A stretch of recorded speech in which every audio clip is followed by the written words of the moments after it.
seksuaaltervisega seonduv ei ole enam tabu. Liisa, mis siin täna toimub?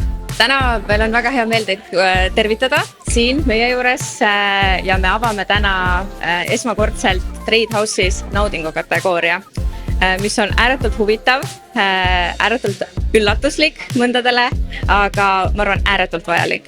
Mida Trade House naudingu kategoorial müüb?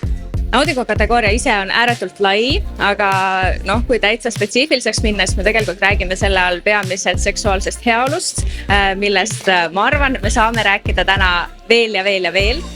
See on üks selline valdkond, mis järjest rohkem tuleb sellistest pimedatest nurgatagustest ja mustadest karbikestest ja kastidest välja avalikkuse ette, et inimesed järjest rohkem avastavad seda ja ma arvan, et see on meeletult äge ja mul on meeletult suur au tegelikult Trade House'iga selles samas paadis olla ja seda nendega koos teha ja vedada. Sa mainisid musta kasti, mida see täpsemalt tähendab?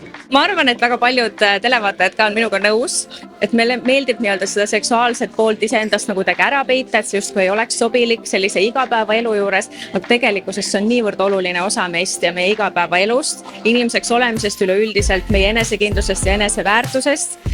Ja ma usun, et paljud inimesed teavad selliseid väikseid karbikesi, kastikesi, kus nad peidavad mingid asjad ära, kapi nurka ja siis paned kardinad ette, siis salaja võtad välja, paned tagasi. Et tegelikult me väga loodame, et see musta kasti või selliste asjakeste ärapeitmine ja selle seksuaalsuse ärapeitmine vaikselt kaob ja tuleb siis niimoodi avalikult lettidele ja kõigile kättesaadavaks.